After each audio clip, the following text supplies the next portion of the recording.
I and think it took a too. I think while. nowadays, from what I can tell, it's almost like it's. I don't know who's doing it, whether it's the label or the engineers or who. I know it's not the songwriter, but it always seems to me as a consumer or a listener, like it feels like these songs. It's almost like they're trying to make a checklist of different genres they need to check off in each song. Like, oh, let's make this a little bit of rock and roll, and this one a little jazzy, and this one a little more upbeat, and like it's like I'm all for like ununiform genres. I'm cool with that, but like at least try to separate the song. Like when you're trying to fit all of that into one song, it's very confusing as a listener, and I feel like that's very meant nowadays from It somebody. I don't might know who. it might be, but this brings to my mind when I was a kid, I'd listen to radio, pop radio, and it would be so diverse. Yeah, I'd hear I'd hear Queen, and then I'd hear Paul Simon, or then I'd hear Bee Stevie Wonder. Gees. You see Bee I'd, Gees on there, and like everything mhm. was, and I think from what I've been told by folks older than me, um, and I think it might have been Sting. I was watching an interview. He was talking about the BBC radio, and they were even more diverse. Like they'd play Mhm. Beethoven and then the Beatles, or Wow. then they'd play something Hank Williams. I mean, it was really, and I think that's what's missing is that diversity. Mhm. I don't know what people's interests are when they tune into a radio station, if they even want to hear another genre of music or not. Right. So I guess it's there's that's a double-edged sword, I suppose. And there's so much division out there too from traditionalists and like keep this out of my country and keep that out of my country and all of Oh, this. You, right. you have to have that evolution first of all, but at the same time, like I feel like some of it is just overdone. It's way overdone. Yeah. You Well, know. it goes back to was my old friend Larry Cordell wrote that song "Murder on Music Row," Mm-hmm. talking about how they changed the way they mixed the records, and if I listen to an old demo um, from my early years, it does sound so dated. It was funny. A friend of mine, he's in the film sync industry out in Los Angeles, and I sent him some music, and he said how dated he thought in Pictures album a record sounded, and to me it doesn't sound that dated, but I guess if you look at with all the bells and whistles that are put on records, it's not just a band in a studio going in and recording this music. Mm-hmm. Now it's all these little sound effects. It's Yep. got these loops in it. It's got this. It's got that. And like you said, it's music. Any kind of art just can't be stagnant. It And has to some of grow. that, honestly, some of that is interesting to me. Some of the bells and whistles that you're talking about. Um, Mm-hmm. but I mean, that doesn't. I don't know if that's like an upgrade or what. But like you say, dated. I think it sounds great. I Yeah. wouldn't want the music from the '90s, especially. I'm a huge '90s fan. That's when I grew up in country music. So Yeah. I wouldn't want all those bells and whistles in the music back then, the loops and all of that stuff. Yeah. Well, it You would have know, been strange to the ear. If you, definitely. I mean, this has been going on.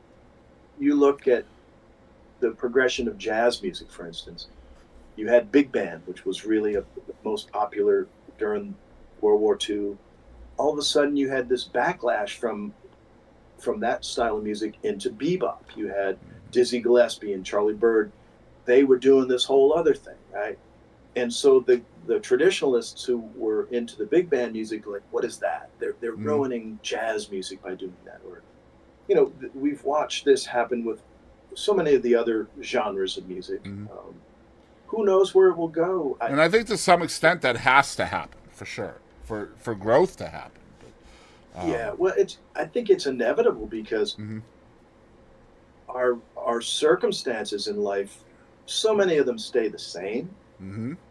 our human existence, but so many of the peripheral, our surroundings have really dramatically changed. And that's going to, of course, find its way into the music that's being composed, recorded, released. Um, Yep. I, That's it's, who knows? I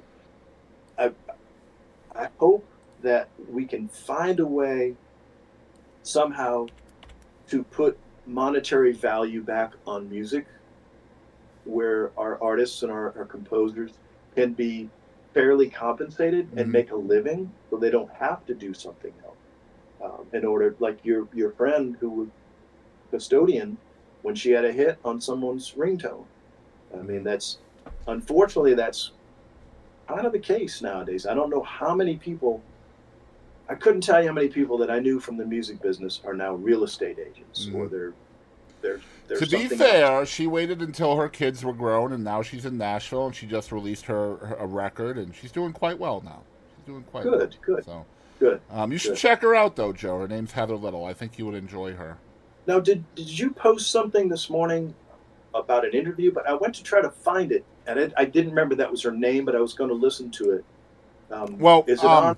so I started another podcast other than this one that we're on right now, with a young lady named Katie Lynn, who is she's a friend of mine. She was on America's Got Talent, and when she was 12, like she's super young, but she's a friend of mine. And so I decided, you know what, I did this interview style thing for, gosh, man, we did like 370 something episodes. I mean, I've interviewed a lot of folks, and I quit it cold turkey for a while because it was so hard to sell advertisement and market it and all of that stuff, and it was just eating into my day too much. And but anyway, I decided to give it a break for a while. I never thought I'd come back to it, and but my problem is I'm too inquisitive, man. Like I have to know, like, oh man, how what was the feeling for that song and all of this. So like my creative juices were flowing again, so I decided to go with this. But in order to kind of jumpstart myself into this, I started something with Katie called the Chris and Katie Show, and all we're doing is just talking about relevant topics, where it's just basically a talk show where the two of us talk about whatever's happening. You know, like we talked about Randy Travis and AI, and we talked about the new Johnny Cash stuff that's coming out, and but yeah, album reviews is going to be one of the things we do, and Heather Little's album was one of the things we talked about, and that's probably what you saw. Oh, okay. Yeah, Yeah, I'm going to try to check it out, try to find it. If you could send me a link maybe to it. absolutely, and it's going to be the same YouTube channel and the same Spotify channel as this podcast, Okay, so there'll be some overlap, so to speak. Maybe overlap's great. not the right word, but yeah, man, when I do something, I jump all in. Well, I'm glad you did, because you have some insightful questions. Oh, So I appreciate that. Thank you so much. This next question is not going to make the air. I'm just curious. Have you ever heard of Yankee Jack? I have not. So Yankee Jack was a friend of mine when I was a kid. He was really more friends with my parents, but he was a pretty well known, I want to say, regional um, band from Massachusetts. Okay. He opened for Loretta and Crystal Gale and Eddie Rabbit, and I mean, he was one of the go-to support artists for places like Webster Ranch and other places, South Shore Melody Tent and things like that. Anyway, he was pretty good friends of mine, and he went to the reason why I was asking you earlier about regionally or geographically being hindered, being from Rhode Island, is because he went to Nashville to try to make a go of it, and he was absolutely shunned because he was from Massachusetts. Wow, how long ago was that? I want to say it was around the same time that you were there, probably mid '80s to early '90s, maybe. Hmm. Wow. Might have been a little earlier than that, maybe early '80s. Well, maybe he should have dropped the Yankee part of his Perhaps, absolutely. moniker. Yeah. Perhaps, yeah, that might have worked. That's I, a good point. well, this is a true story. When I got together with Red Akins to write, she said yes. We were sitting in this office on Music Row, and he's from Valdosta, Georgia, and he's a real Civil War buff. So we're writing, and I came up with the line, "They lit a flame with a match that God had made." And I remember, I'll never forget. He looks up from his guitar and he goes, "You Yankees are good for something."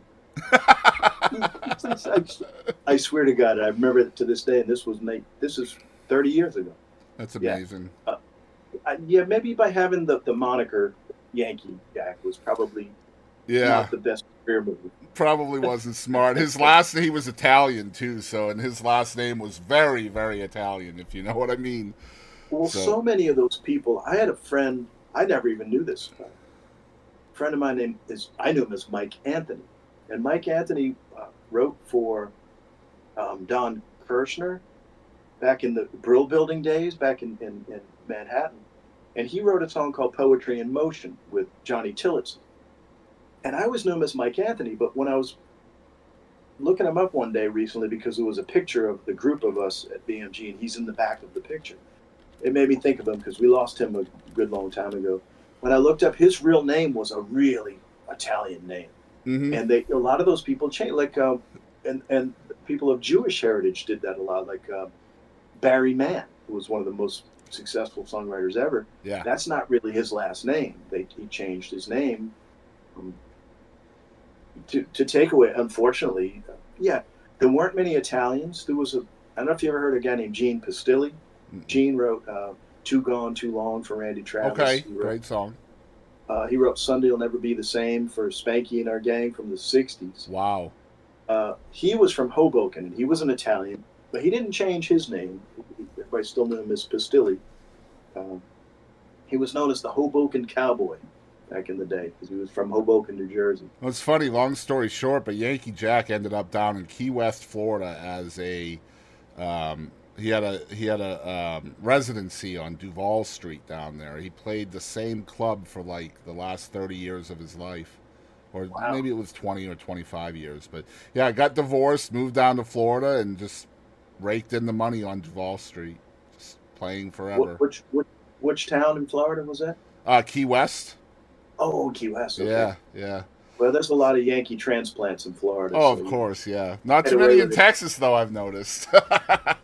Yeah. Yeah, Nashville was pretty provincial place back in the '80s when I got there.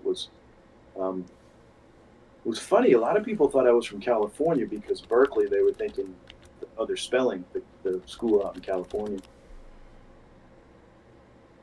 Yeah, the reason I why you didn't. made me think of that is because Jack had written a song about Music Row. I forget what the name of it was now, but um, yeah, then of course the internet's not going to tell me. Is he still alive? He's not. He passed away a few years back. Uh, But he ended up kind of morphing into like a Jimmy Buffett kind of vibe. yeah, Very that'll work. interesting. Yeah, very interesting kind of songwriter too with his song titles. One of my favorites was I swear to God, this is a real song, Joe. It's called "I Can't Get Over You as Long as You're Still Under Him."